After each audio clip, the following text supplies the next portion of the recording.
샬롬. 오늘은 한우카 3일째 되는 날입니다. 그래서 이렇게 불을 4개 켰고요.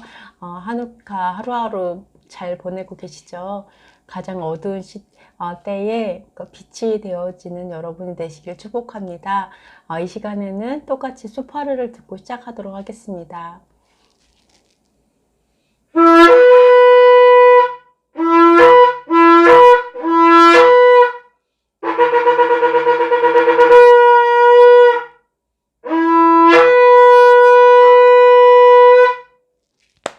감사합니다.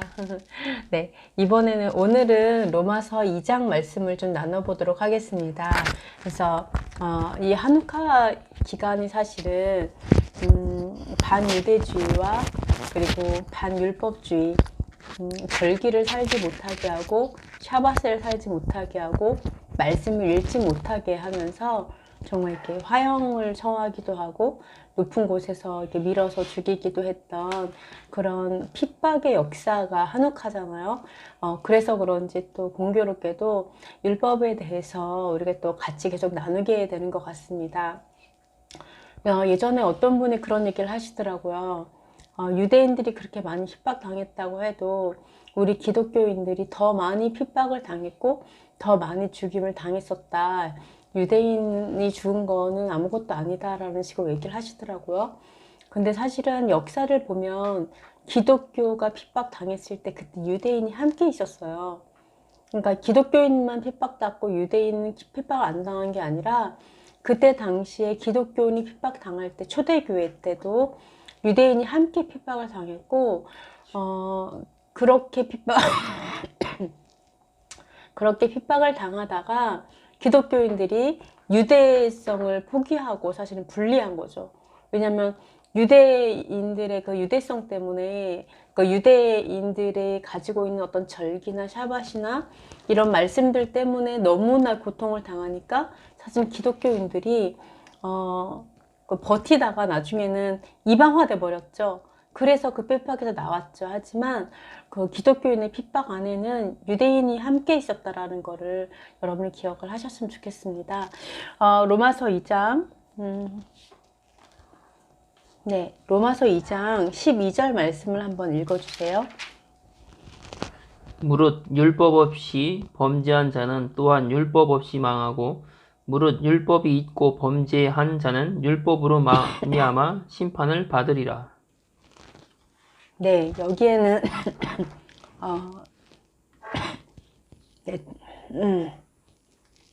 이번에 좀 필리핀 갔다 오면서 감기가 좀 심하게 걸렸는데요. 네, 하여간 쉽지 않은 것 같습니다. 선교가.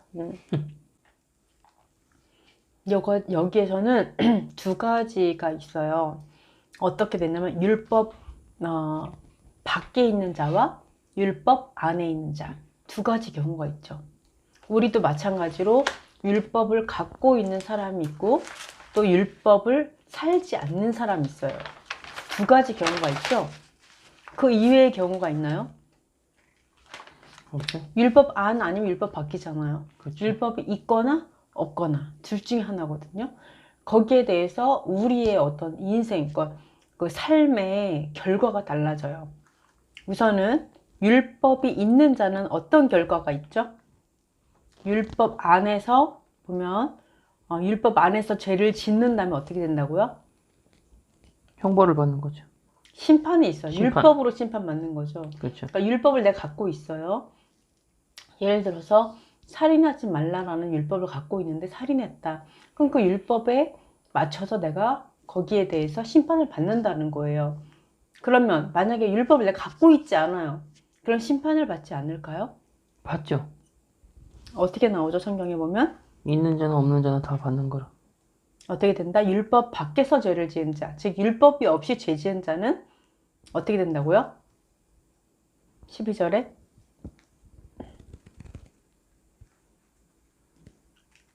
율법 밖에서 멸망한다. 다시 한번 읽어보세요. 12절인가? 네. 무릇 율법 없이 범죄한 자는 또한 율법 없이 망하고 무릇 율법이 있고 범죄한 자는 율법으로 말미암아 심판을 받으리라. 그렇죠. 율법이 없이 죄 지으면 어떻게 된다고요? 망한다. 율법이랑 상관없이 망하는 거예요. 멸망하는 거예요. 그죠? 내가 하나님 저 율법이 없는데요. 저 율법 같은 거 모르는데요. 근데 죄를 졌어요. 그러니까 너는 몰랐으니까 그 죄가 적용이 안 되느냐? 그러지 않고 멸망해요. 멸망한다. 근데 율법을 있는데 죄를 졌어요. 그럼 어떻게 된다? 율법에 따라 심판받는다. 심판받는. 그럼 이 한 구절만 봤을 때 우리가 어떻게 살아야 되겠어요? 그러면 율법이 없는 게 더 좋을까요? 아, 율법 모르는 게 차라리 낫겠다. 이런 걸까요? 아니면 율법 아는 게 낫지. 지키는 게 낫지. 그렇죠. 진짜 지혜로운 사람은 바로 13절에 나오죠. 한번 읽어줘 보세요. 하나님 앞에서는 율법을 듣는 자가 의인이 아니요 오직 율법을 행하는 자라야 의롭다 하심을 얻으리니. 그렇죠. 그러니까 이것만 봐도 인생이 결국은 정해져 있어요. 율법을 모른다. 내가 진짜 율법에 관심 없다. 그러면 멸망하는 거고요. 내가 뭐 율법을 알았다. 그러면 거기에서 안 지키면 심판받는 거고, 내가 율법을 아는 게 중요한 게 아니라 율법대로 살아갔을 때 그것이 의롭게 된다. 그걸로 인해서 의롭게 되고 그 행하는 자가 복을 받는 거죠. 그죠? 이렇게 이제 율법을 행하는 자가 의롭다. 그러니까 의로운 사람 하나님께서 물론 사도 바울이 이렇게 얘기했어요. 의로운 사람은 아무도 없다. 그렇죠. 사실 진짜로 이렇게 따지고 들어가면 의로운 자는 아무도 없어요. 그러나 하나님 보셨을 때 의로운 사람과 의롭지 않은 사람들을 보면 의로운 사람은 선을 행하는 사람이고, 내가 한번 선을 행했다고 해서 죽을 때까지 선을 행할 수 없기 때문에 우리는 언제나 넘어지기 때문에 뭐 의인은 아무도 없다라고 얘기할 수 있죠. 그러나 의로운 행위가 있다라는 거죠. 그래서 여기서 말하는 것처럼 율법을 듣는 자가 의로운 자가 아니다. 말씀을 백난 들어도 율법을 많이 알아도 그게 의로운 게 아니라 행하는 자가 의롭다. 왜요? 인생은 두 가지 길밖에 없으니까. 모르고 멸망하느냐, 알고 심판받느냐. 그럼 내가 심판을 면하는 방법은 율법을 행하는 거죠. 말씀대로 살아가는 거죠. 그렇죠. 그렇죠? 말씀대로 이렇게 이야기를 하고 있습니다. 근데 우리가 물론 율법에 대해서 참 열린 마음이 필요한 것 같아요. 그러니까 우리 여기서 말하는 율법이라고 해서 율법을 지켜야 돼라고 얘기하면 딱 떠오르는 게 뭐가 있어요, 혹시? 사람들이 딱 이렇게 나쁜 얘기할 때 율법을 왜 지켜야 돼? 그럼 이렇게 해야 돼? 뭐 이러면서 주로 말하는 게 뭐가 있죠? 율법을 지켜야 돼 그러면 살인하면 안 되는구나 이러나요? 도둑질하면 안 되네. 이거 율법이잖아요. 그렇죠. 무슨 얘기를 하죠? 보통 반대하는 사람들이 율법을 거의 지킬 수 없다 뭐 그런 식으로 왜 얘기하지 지킬 않나? 수 없다고 얘기하죠? 뭐 주로 이렇게 하죠. 그럼 엘리베이터에 그것도 못 누르겠네? 네가 진짜 온전히 지킬 수 있다고 비방하는 생각해? 것.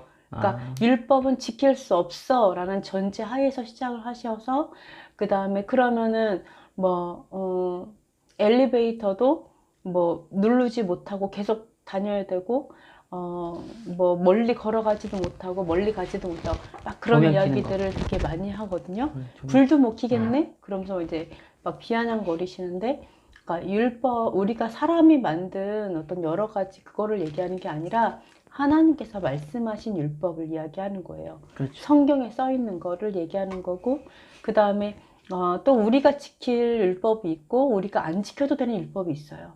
예를 들어서 종에 대한 규례가 있어요. 종은 어떻게 해야 되고 7년째 되는 날은 종을 자유케 하고, 이게 우리랑 상관이 없죠. 왜? 우리는 종이 없으니까. 그러니까 율법 중에서 또 제사장이 이제 그거를 지켜야 되는 규례가 있고요. 율법이 있고. 그래서 율법이라고 해서 내가 613가지가 모지해갖고 달달달 이러는 게 아니라 나에게 해당되는 적용되는 것들을 네, 그것들을 취해서 그대로 살면 되거든요. 네, 그래서 우리가 그것들을 좀 그렇다면 이게 뭔가 좀 궁금해야 되는 그런 것 같아요. 16절을 읽어보세요. 곧 나의 복음에 이른 바와 같이 하나님이 예수 그리스도로 말미암아 사람들의 은밀한 것을 심판하시는 그날이라. 네. 우리가 심판을 받을 때, 뭐 어떤 분은 뭐 예수님을 이제 믿음으로 인해서 우리가 심판을 아예 안 받는다라고 생각하시는 분도 있거든요. 근데 그렇지 않아요. 우리 행한 대로 다 심판을 받는다라고 요한계시록에도 되게 많이 나오죠. 그래서 이러한 심판이 언제냐면, 그러니까 예수 그리스도께서, 그러니까 예수와로 인하여서 사람들의 은밀한 것을 심판하는 그날에 이런 것이 다 이루어진다는 거예요. 그럼 봐보세요. 예수님을 믿어요. 율법이 있는 사람이 있고 율법 없는 사람이 있겠죠. 율법 있는 사람들은 예수 그리스도로 인해서 심판받을 때, 뭐 예를 들어서 예수님 믿는 사람이면 아예 뭐 심판 안 받겠죠. 근데 뭐라 그래요? 모대로 심판받는다? 율법대로 심판받는다라고 얘기하는 거예요. 율법에. 네, 예수 그리스도께서 그날 심판을 하시는데 네가 나를 믿어 안 믿어로 심판하는 게 아니라 너는 날 믿었으니까 심판이랑 너는 안 받아도 돼. 너는 안 믿으니까 넌 심판 이렇게 하는 게 아니고 예수 그리스도께서 어떻게 하신다고요? 이 은밀한 것을 심판하실 그때 이런 율법에 따라서 이런 것들이 다 심판되어진다라고 얘기를 하시는 거예요. 그 행한 대로 하나님께서 행한 대로인데 행한 대로 율법에 다 비추어 보는 거죠. 하나님의 법도 여호와 하나님의 판단의 법도에 따라서 이것들을 다 조명해 보고 은밀한 것까지 다 드러내셔서 심판하는 그게 마지막 날 그날이라고 얘기를 하시는 거예요. 네. 그래서 우리가 좀 오해를 안 해야 된다라는 거. 그러니까 내가 예수님을 믿었으니까 나는 심판을 안 받아. 이렇게 생각했다가는 큰 오산이라는 거죠. 그날에. 그날. 뭐 구원파랑 같은. 한번 구원파와 같은 거죠. 영원한 구원. 한번 내가 구원의 확신을 가지면 결코 구원을 놓치지 않는다라는 그런 것은 되게 무서운 교리라고 볼 수가 있어요. 그렇지 않아요. 그렇죠. 그래서 사도 바울도 피 흘리기까지. 네, 피 흘리기까지 죄와 싸운다라고 얘기했고, 그리고 두렵고 떨림으로 구원을 이루라 이렇게 얘기했고, 내가 사람들에게 복음을 전하지만 내가 구원을 잃어버릴까 두렵다 이렇게 얘기했잖아요. 그래서 그런 부분들 우리가 끝까지 심판은 율법대로 이루어진다. 사실은 그거에 대해서 이제 짚어봤고요. 그리고 율법은 되게 이제 놀라운 것들을 장점을 되게 많이 가지고 있어요. 사실은. 왜냐하면 판단의 법도잖아요. 그러니까 하나님의 판단의 법도이기 때문에 하나님의 눈으로 무엇이 옳고 그른지를 바라보는 거예요. 세상을 하나님의 눈으로 보는 거기 때문에 장점이 굉장히 많거든요. 한번 읽어보도록 할게요. 18절에서 20절까지 한번 읽어보세요. 18, 19, 20. 율법의 교훈을 받아 하나님의 뜻을 알고 지극히 선한 것을 분간하며 맹인의 길을 인도하는 자요. 어둠에 있는 자의 빛이요. 율법에 있는 지식과 진리의 모본을 가진 자로서 어리석은 자의 교사요. 어린 아이의 선생이라고 스스로 믿으니.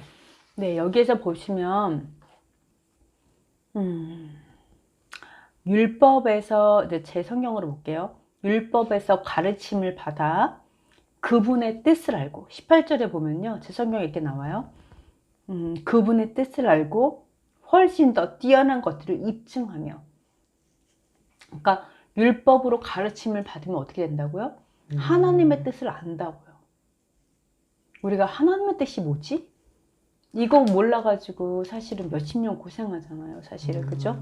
40년, 50년 아무리 신앙생활해도 하나님 뜻을 알 수가 없는 거죠. 근데 보면은 율법에서 가르침을 받아서 그분의 뜻을 알고 훨씬 더 뛰어난 것들을 입증한다. 무엇이 정말 뛰어난 건지, 무엇이 진짜 놀라운 것인지를 입증할 수 있다는 거예요. 증명할 수 있다는 거예요. 율법을 가진 자들은. 그리고 눈먼 자들의 안내자이고, 그쵸? 눈먼 자들의 안내자라는 거예요. 어디가 옳고 그른지 바른 길을 알지 못하는 자들에게 안내자 역할을 할 수 있다는 거예요. 이 길로 가야 돼. 이렇게 살아야 돼. 이게 옳은 길이야 라고 안내자 역할을 할 수 있고, 그리고 어둠 속에 있는 자들의 빛이다. 율법은 이렇게 가장 어두운 시기에 빛이 율법이라는 얘기죠. 이렇게 이 한옥화가 생긴 이유가 뭐였어요? 반율법주의였죠. 율법을 없애려고 핍박을 한 거예요. 거의 10년가량을 많은 사람들이 율법 때문에 목숨을 잃었어요. 그래서 이 율법, 반율법주의죠. 그죠? 사실은. 근데 사실은 이 율법이 결국 율법을 끝까지 지켰죠. 말씀 읽으려고 드레이들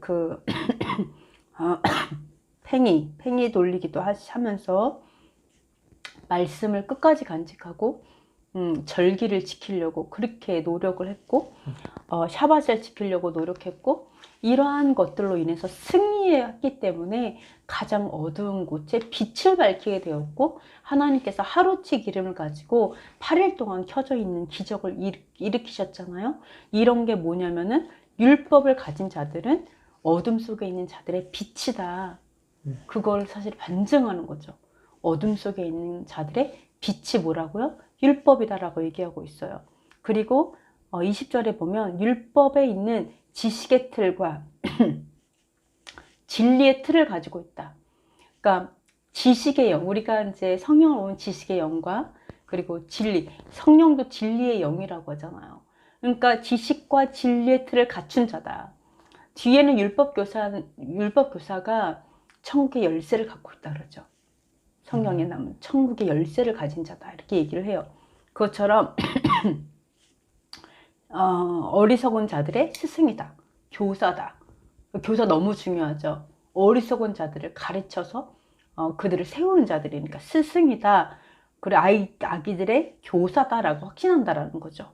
네, 어린아이 신앙들의 교사가 바로 율법이라는 거. 율법교사들. 이런 자들이 말씀을 가르치는 자. 근데 그냥 말씀을 가르치는 게 아니라 바로 율법. 하나님께서 직접 주신 것에 대한 그런 가르치는 교사라는 거죠. 근데 이 율법은 이러한 장점 다 갖고 있어요. 그런데 21절 한번 읽어보세요. 그러면 다른 사람을 가르치는 내가 내 자신을 가르치지 아니하느냐? 도둑질하지 말라 선포하는 내가 도둑질을 하느냐? 네, 여기서 보면 이들에게 어떻게 책망했어요?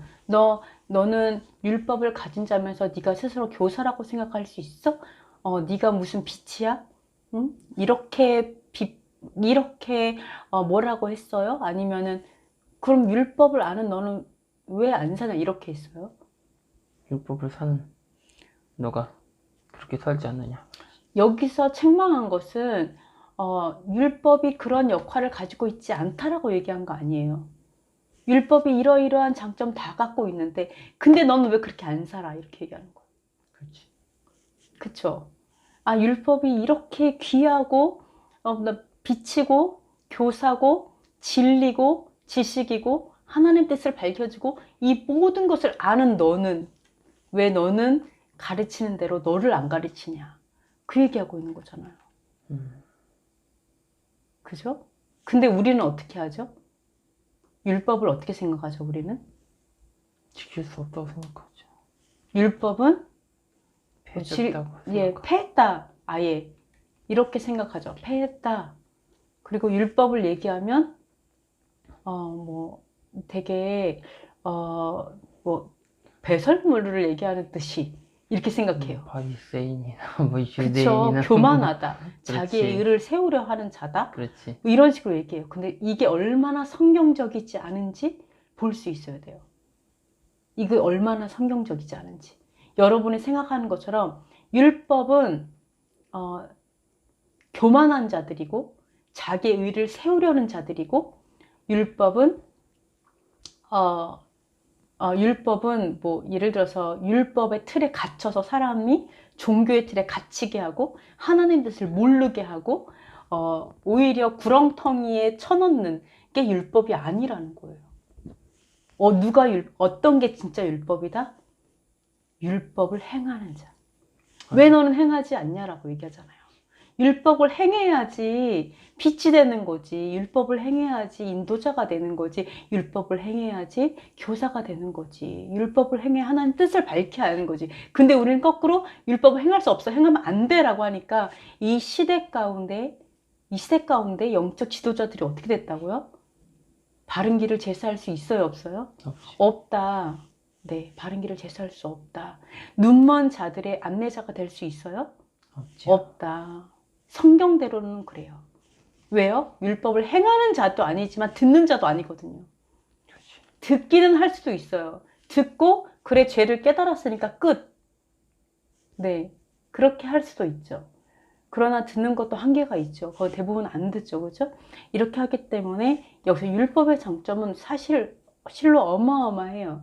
하나님 뜻을 알 수 있고 그리고 어디가 옳은 길인지 알 수 있고 이런 것들을 쭉 얘기를 하고 있습니다. 그러면서 이 율법 행하지 않는 자들에게 하는 말은 23절 읽어보세요.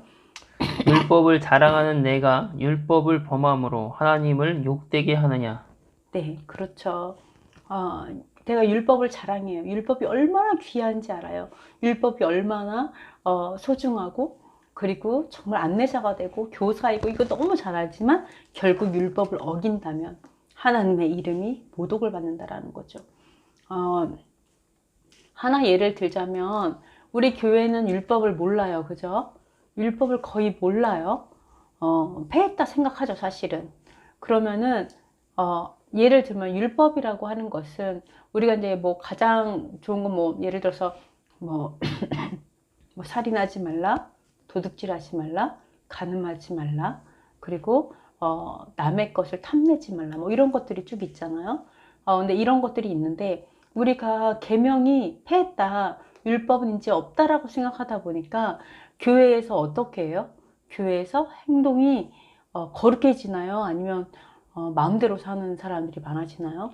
마음대로 하죠. 그러면서 거기에 하나님의 중심을 보신다고 이렇게 이야기를 많이 하죠. 그쵸. 왜냐면은 심지어 심판도 안 받는다고 얘기하는 사람도 많잖아요. 그렇죠. 그러다 보니까 어떻게 하냐면 방종이죠. 자유가 방종이 되어서 법 없이 사는 거죠. 되게 무서운 거죠. 책임이 없는 네, 거지. 법 없이 사는 거예요. 그냥 마음대로 사는 거죠. 뭐 하나님 용서해 주시겠지. 그래 또 구원은 받겠지 이러면서 이렇게 했을 때 이렇게 볼 수가 있어요. 말씀을 안다고 하면서 말씀대로 안 사는 너희들은 너희들로 인해서 하나님의 이름이 모독을 받는다.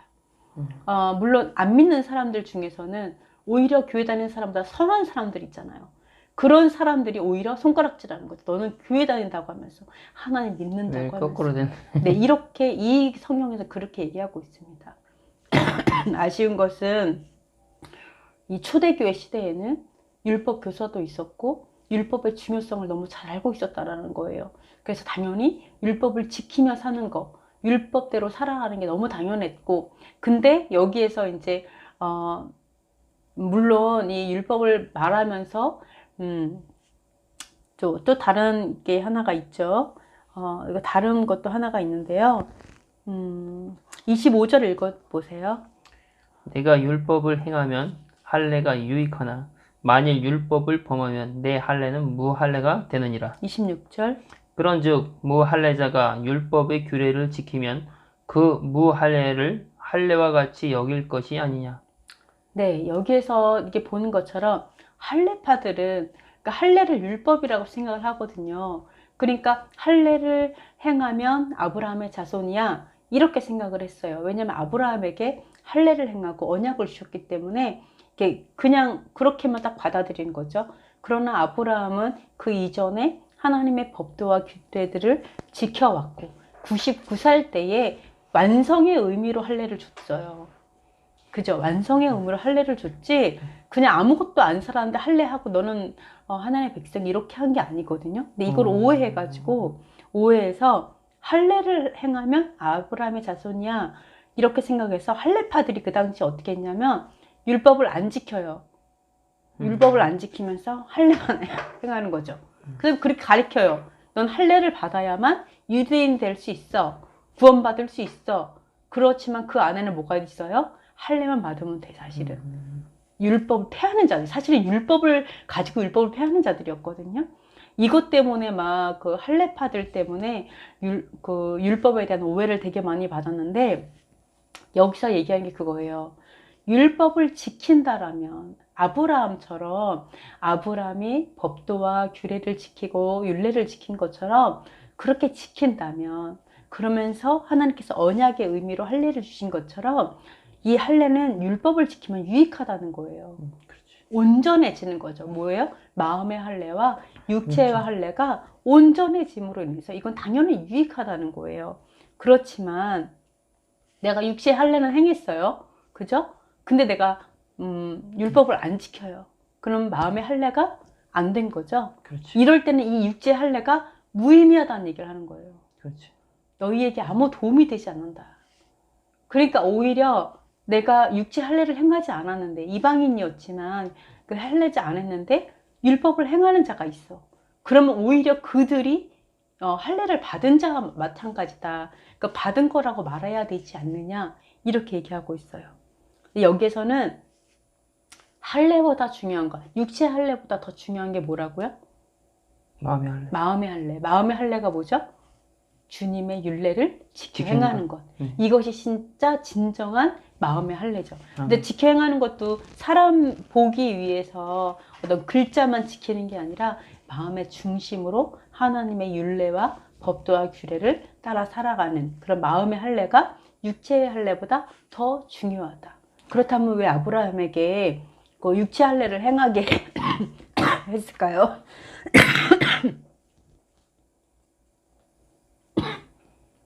왜? 하나님의 말씀대로 살고 그걸 믿었기 때문에. 네, 하나님께서는 그렇죠. 말씀대로 살았어요. 마음의 할례를 받았기 때문에 하나님은 온전하게 원하셔요. 네, 마음만 이런 게 아니라 마음과 육체까지. 영혼, 육이 하나로 온전하게 되는 것이 하나님의 뜻이에요. 그래서 아브라함에게 그렇게 99세까지 그렇게 살다가 그 99세 때 할례를 행하게 하신 것은 온전함을 이룬 거예요. 너는 더욱 행하여 완전하라 라고 얘기하시면서 할례를 행하셨잖아요. 온전함을 얘기하신 거죠. 여기에서 말하는 것처럼 그 할례가 유익한 것은 율법을 지켜야 할례가 유익한 거다 라고 얘기하는 것은 또 너가 만약에 할례를 행했어도 율법을 지키지 않으면 이것은 무의미하다라고 얘기했을 때 할례를 폐한다는 얘기일까요, 이게? 할례를 하지 마라는 얘기인가요? 폐하는 건 아니지. 그게 아니죠. 여기서 뭐를 얘기하고 있어요? 할례보다 중요한 것은 마음의 할례이다. 그러나 할례가 온전해지기 위해서는 율법을 지켜 행하는 것이 있어야 온전해지는 것이다. 이렇게 얘기하고 있어요. 갈라디아에서 보면 억지로 할례를 행하진 않았다라는 게 나와요. 그죠? 억지로 할례를 행하진 않았다. 그러니까 디도에게였죠. 네, 그래서 맞아요. 네네, 억지로 할례를 행하게 하지는 않았다라는 게 나오는데요. 즉 이방인들이 그 할례파들이 워낙에 그 율법 할례를 행해야지만 구원 받는다라고 얘기를 하면서 오히려 그들의 삶은 율법을 안 지키는 자들이 그렇게 했거든요. 그렇게 하기 때문에 그 다음에 복음이 편만하게 전해지게 되는 것을 위해서 그 사도 바울이 그거를 반대했어요. 그렇게 말하지 말아라. 그죠? 할례를 얘기하지 말아라. 할례를 얘기하는 게 아니라 할례가 중요한 게 아니다. 그래서 우선은 뭐 목에 매어 죽은 거를 먹지 말고 피를 마시지 말고 뭐 우상 숭배한 거 먹지 말고 뭐 이런 거 우상 숭배였나? 하여간 이 세 가지만 피하도록 해라. 이렇게 얘기가 나오거든요. 그래서 그건 뭐냐면은 할례는 첫 번째 조건이 아니다. 여기서도 얘기하죠. 그렇지. 여기서도 얘기하는 게 뭐예요? 진짜 중요한 거는 율법을 행하는 자. 이게 더 중요한 거다. 그 다음에 할례라는 거죠. 그러니까 처음부터 할례를 얘기함으로 인해 가지고 그것도 율법을 안 지키는 자들이, 그죠? 그런 걸로 인해서 혼란을 주고 이들이 더 하나님께 다가온 거를 어렵게 만들고 그렇지. 그렇게 했던 부분에 대해서 그 다음에 또 이들이 이것만 얘기했겠어요? 전통들을 얘기했겠죠. 율법을 얘기한 게 아니라 사람의 전통들을 막 해갖고 다 지켜야 돼 이렇게 했겠죠. 손 씻어야 되고. 네네. 네, 그래서 사도 바울이 그거를 반대한 거죠. 할례파들을 향해서 너무 무거운 짐을 우리도 못 지는 걸 지게 하느냐 이렇게 얘기한 거는 하나님께 주신 율법을 얘기한 게 아니라 사람들이 만든 전통들, 네, 그런 것들을 얘기하고 그 다음에 할례파들이 어떤 잘못된 생각들, 율법을 폐하는 자들 이런 거를 얘기한 거예요. 그래서 이것도 할례를 폐하려고 하는 이야기는 아니었다. 29절 한번 읽어보세요.